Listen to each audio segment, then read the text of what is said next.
गांव में रहने वाला एक युवा लड़का पुरानी बुरी यादों को न भूल पाने की आदत से परेशान था और एक ही चीज के बारे में बार बार सोचता। अगर किसी ने उसे कुछ कह दिया या उसके साथ कुछ गलत हो गया तो वह पूरे दिन बस उस एक घटना के बारे में सोचता। उसके दिमाग में हर वक्त एक ही बात घूमती रहती। फिर वह अपने साथ हुई किसी बुरी घटना के लिए या तो अपनी किस्मत को कोसता या भगवान को, या फिर वह उस शख्स से बदला लेने के बारे में सोचता रहता था जिसने उससे कुछ कहा था या उसके साथ कुछ गलत किया था। अपनी ज्यादा सोचने की आदत के कारण न तो उसके लोगों से अच्छे संबंध थे और न ही उसे कोई काम अच्छे से करना आता। वह हमेशा तनाव या मानसिक अशांति की स्थिति में रहता। उसकी हालत देखकर उसके दोस्त ने उसको सलाह दी कि एक ज़ेन मास्टर यहाँ पास के बौद्ध मठ में रहता है, आप उनके पास जाइए, वह आपकी इस मानसिक समस्या का कोई न कोई समाधान अवश्य बताएंगे।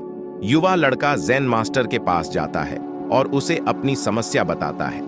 वह एक ही घटना के बारे में बार बार कैसे सोचता रहता है और पुरानी बुरी बातों या यादों को भूल नहीं पाता। लड़के की समस्या सुनने के बाद ज़ेन मास्टर वहां से उठकर मठ के अंदर चले जाते हैं।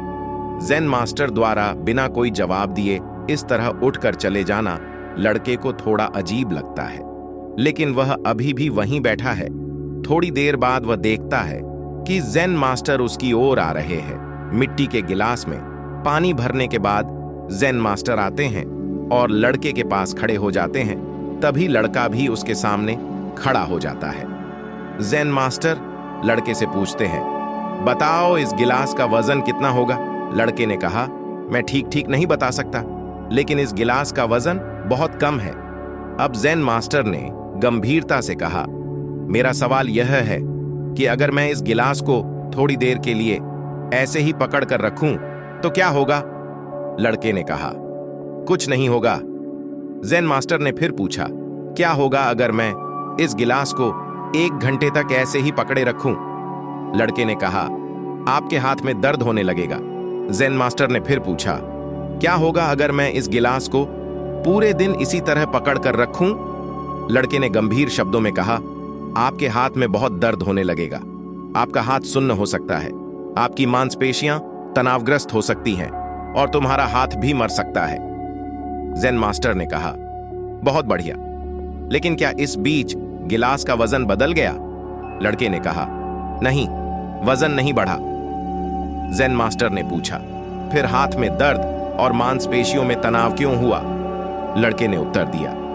बहुत देर तक रुके रहने पर ज़ेन मास्टर ने फिर पूछा, अब इस दर्द से छुटकारा पाने के लिए मुझे क्या करना चाहिए? लड़के ने कहा, गिलास नीचे रख दो। ज़ेन मास्टर ने कहा, बिल्कुल, और जीवन की परेशानियां ऐसी ही हैं, इन्हें कुछ देर अपने दिमाग में रखें और आपको लगेगा कि सब कुछ ठीक है। उनके बारे में लंबे समय तक सोचो और तुम्हें पीड़ा होने लगेगी, और उन्हें लंबे समय तक अपने दिमाग में रखो, तब वे तुम्हें परेशान या पागल बनाना शुरू कर देंगे और तुम कुछ नहीं कर पाओगे। ज़ेन मास्टर ने लड़के की ओर इशारा करते हुए कहा, अपने जीवन में पिछली गलतियों और घटनाओं के बारे में सोचना महत्वपूर्ण है, लेकिन उससे भी ज्यादा महत्वपूर्ण है उनसे सीखना और आगे बढ़ना। अगर आप कायम रहें तो उस गिलास की तरह यह भी आपके जीवन में दर्द का कारण बनेगा। यदि आप आज भी अपने अतीत को लेकर बैठेंगे तो वह आज भी आपके हाथ से बाहर रहेगा और फिर आप भविष्य में इसके लिए पछताएंगे। यदि आप अपने द्वारा की गई गलतियों को दोहरा रहे हैं, कोशिश करें कि आज आप ऐसी गलतियां न करें जिसके लिए आपको भविष्य में पछतावा करना पड़े। इसलिए चिंता करना छोड़ दें और अपने आज के कार्यों पर ध्यान केंद्रित करें। आखिरी प्रयास। एक समय की बात है, एक राज्य में एक प्रतापी राजा राज करता था। एक दिन उसके दरबार में एक विदेशी आगंतुक आया और उसने राजा को एक सुंदर पत्थर उपहार में दिया। राजा वह पत्थर देख बहुत प्रसन्न हुआ। उसने उस पत्थर से भगवान विष्णु की प्रतिमा का निर्माण कर उसे राज्य के मंदिर में स्थापित करने का निर्णय लिया और प्रतिमा निर्माण का कार्य राज्य के महामंत्री को सौंप दिया। महामंत्री गांव के सर्वश्रेष्ठ मूर्तिकार के पास गया और उसे वह पत्थर देते हुए बोला, महाराज, मंदिर में भगवान विष्णु की प्रतिमा स्थापित करना चाहते हैं। 7 दिवस के भीतर इस पत्थर से भगवान विष्णु की प्रतिमा तैयार कर राजमहल पहुंचा देना। इसके लिए तुम्हें 50 स्वर्ण मुद्राएं दी जाएंगी। 50 स्वर्ण मुद्राओं की बात सुनकर मूर्तिकार खुश हो गया और महामंत्री के जाने के उपरांत प्रतिमा का निर्माण कार्य प्रारंभ करने के उद्देश्य से अपने औजार निकाल लिए। अपने औजारों में से उसने एक हथौड़ा लिया और पत्थर तोड़ने के लिए उस पर हथौड़े से वार करने लगा, किंतु पत्थर जस का तस रहा। मूर्तिकार ने हथौड़े के कई वार पत्थर पर किए, किंतु पत्थर नहीं टूटा। 50 बार प्रयास करने के उपरांत मूर्तिकार ने अंतिम बार प्रयास करने के उद्देश्य से हथौड़ा उठाया, किंतु यह सोचकर हथौड़े पर प्रहार करने के पूर्व ही उसने हाथ खींच लिया कि जब 50 बार वार करने से पत्थर नहीं टूटा तो अब क्या टूटेगा। वह पत्थर लेकर वापस महामंत्री के पास गया और उसे यह कह वापस कर आया कि इस पत्थर को तोड़ना नामुमकिन है, इसलिए इससे भगवान विष्णु की प्रतिमा नहीं बन सकती। महामंत्री को राजा का आदेश हर स्थिति में पूर्ण करना था, इसलिए उसने भगवान विष्णु की प्रतिमा निर्मित करने का कार्य गांव के एक साधारण से मूर्तिकार को सौंप दिया।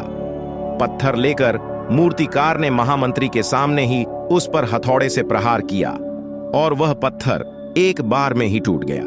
पत्थर टूटने के बाद मूर्तिकार प्रतिमा बनाने में जुट गया।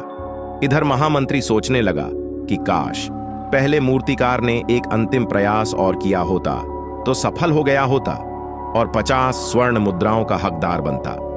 सीख मित्रों, हम भी अपने जीवन में ऐसी परिस्थितियों से दो चार होते रहते हैं। कई बार किसी कार्य को करने के पूर्व या किसी समस्या के सामने आने पर उसका निराकरण करने के पूर्व ही हमारा आत्मविश्वास डगमगा जाता है और हम प्रयास किए बिना ही हार मान लेते हैं। कई बार हम 1-2 प्रयास में असफलता मिलने पर आगे प्रयास करना छोड़ देते हैं, जबकि हो सकता है कि कुछ प्रयास और करने पर कार्य पूर्ण हो जाता या समस्या का समाधान हो जाता। यदि जीवन में सफलता प्राप्त करनी है तो बार बार असफल होने पर भी तब तक प्रयास करना नहीं छोड़ना चाहिए जब तक सफलता नहीं मिल जाती।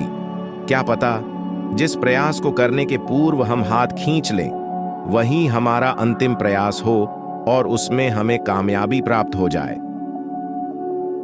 शिकंजी का स्वाद एक प्रोफेसर क्लास ले रहे थे। क्लास के सभी छात्र बड़ी ही रुचि से उनके लेक्चर को सुन रहे थे। उनके पूछे गए सवालों के जवाब दे रहे थे, लेकिन उन छात्रों के बीच कक्षा में एक छात्र ऐसा भी था जो चुपचाप और गुमसुम बैठा हुआ था। प्रोफेसर ने पहले ही दिन उस छात्र को नोटिस कर लिया, लेकिन कुछ नहीं बोले। लेकिन जब 4-5 दिन तक ऐसा ही चला तो उन्होंने उस छात्र को क्लास के बाद अपने केबिन में बुलवाया और पूछा, तुम हर समय उदास रहते हो, क्लास में अकेले और चुपचाप बैठे रहते हो, लेक्चर पर भी ध्यान नहीं देते, क्या बात है, कुछ परेशानी है क्या? सर, वो छात्र कुछ हिचकिचाते हुए बोला, मेरे अतीत में कुछ ऐसा हुआ है जिसकी वजह से मैं परेशान रहता हूँ, समझ नहीं आता क्या करूँ। प्रोफेसर भले व्यक्ति थे। उन्होंने उस छात्र को शाम को अपने घर पर बुलवाया। शाम को जब छात्र प्रोफेसर के घर पहुंचा तो प्रोफेसर ने उसे अंदर बुलाकर बैठाया, फिर स्वयं किचन में चले गए और शिकंजी बनाने लगे। उन्होंने जानबूझकर शिकंजी में ज़्यादा नमक डाल दिया। फिर किचन से बाहर आकर शिकंजी का गिलास छात्र को देकर कहा, ये लो, शिकंजी पियो। छात्र ने गिलास हाथ में लेकर जैसे ही एक घूंट लिया, अधिक नमक के स्वाद के कारण उसका मुंह अजीब सा बन गया। यह देख प्रोफेसर ने पूछा, क्या हुआ, शिकंजी पसंद नहीं आई? नहीं सर, ऐसी बात नहीं है, बस शिकंजी में नमक थोड़ा ज़्यादा है। छात्र बोला, अरे अब तो ये बेकार हो गया, लाओ गिलास मुझे दो, मैं इसे फेंक देता हूँ। प्रोफेसर ने छात्र से गिलास लेने के लिए अपना हाथ बढ़ाया, लेकिन छात्र ने मना करते हुए कहा, नहीं सर, बस नमक ही तो ज़्यादा है, थोड़ी चीनी और मिलाएंगे तो स्वाद ठीक हो जाएगा। यह बात सुन प्रोफेसर गंभीर हो गए और बोले, सही कहा तुमने, अब इसे समझ भी जाओ, ये शिकंजी तुम्हारी ज़िंदगी है, इसमें घुला अधिक नमक तुम्हारे अतीत के बुरे अनुभव हैं। जैसे नमक को शिकंजी से बाहर नहीं निकाल सकते, वैसे ही उन बुरे अनुभवों को भी जीवन से अलग नहीं कर सकते। वे बुरे अनुभव भी जीवन का हिस्सा ही हैं, लेकिन जिस तरह हम चीनी घोलकर शिकंजी का स्वाद बदल सकते हैं, वैसे ही बुरे अनुभवों को भूलने के लिए जीवन में मिठास तो घोलनी पड़ेगी ना। इसलिए मैं चाहता हूँ कि तुम अब अपने जीवन में मिठास घोलो। प्रोफेसर की बात छात्र समझ गया और उसने निश्चय किया कि अब वह बीती बातों से परेशान नहीं होगा। सीख जीवन में अक्सर हम अतीत की बुरी यादों और अनुभवों को याद कर दुखी होते रहते हैं। इस तरह हम अपने वर्तमान पर ध्यान नहीं दे पाते और कहीं ना कहीं अपना भविष्य बिगाड़ लेते हैं। जो हो चुका उसे सुधारा नहीं जा सकता, लेकिन कम से कम उसे भुलाया तो जा सकता है, और उन्हें भुलाने के लिए नई मीठी यादें हमें आज बनानी होंगी। जीवन में मीठे और खुशनुमा लम्हों को लाइए, तभी तो जीवन में मिठास आएगी। अगर आपको इन कहानियों से कुछ सीखने को मिला है तो वीडियो को लाइक कर देना और चैनल को सब्सक्राइब कर देना और बेल आइकॉन दबा देना, जो आपको नेक्स्ट वीडियो का संदेश मिल सके। मिलते हैं नेक्स्ट वीडियो में। धन्यवाद।